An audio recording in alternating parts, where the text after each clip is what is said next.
Bonjour Monsieur le Ministre.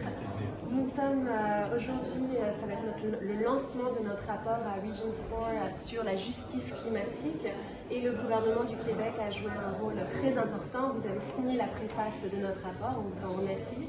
On voulait vous poser une question sur le rôle des gouvernements infranationaux en termes de justice climatique et de résilience. Si vous pouvez nous dire pourquoi cela est important pour votre région et notamment ce que vous faites au niveau du Québec.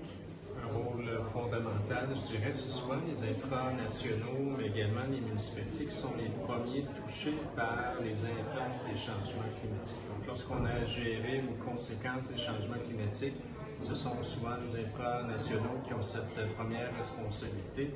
Donc, ça devient naturel pour le Québec, mais pour bien d'autres aussi de s'impliquer davantage. Et peut-être un autre élément de réponse aussi, ce sont les gouvernements qui sont sans doute les plus stables sur la question environnementale, peu importe les changements de gouvernement.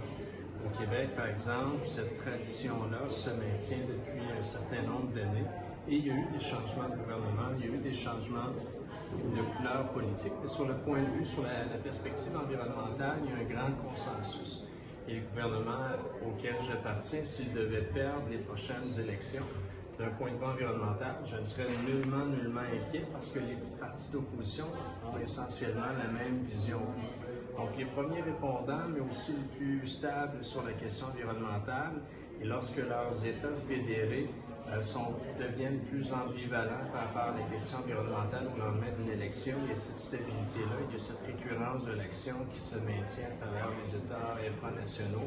Et c'est la raison pour laquelle le Québec est très actif au niveau international pour pouvoir convaincre d'autres États infranationaux de s'impliquer dans différentes alliances pour donner le ton en quelque sorte à leurs États fédérés, s'assurer que cette barre-là est maintenue, peu importe les changements de gouvernement au niveau fédéral. Et cette stabilité vous aide à travailler avec les populations les plus vulnérables envers la justice climatique? C'est très important aussi. Le Québec a mis de l'avant différentes initiatives. Une qui a fait peut-être davantage parler d'elle au cours des dernières années, c'est le programme de coopération climatique internationale qui a d'ailleurs été salué par les Nations unies. Donc, à partir des revenus du marché du carbone, il y a un montant d'argent qui, année après année, est rendu disponible pour différents projets à l'international. On se concentre au niveau essentiellement des pays francophones. Le Québec est très actif au niveau de la francophonie internationale et ça permet, en fait, on est tous gagnants, ça permet aux pays bénéficiaires de profiter de cette expertise-là et aux innovateurs québécois d'avoir des bancs d'essai ou sinon des exemples concrets à donner sur les impacts positifs des innovations qu'ils ont mis de l'avant ou qu'ils ont pu développer. Donc, on est gagnant sur toute la ligne. Très bien. Merci beaucoup, Monsieur le Ministre. Un plaisir. Merci. Merci.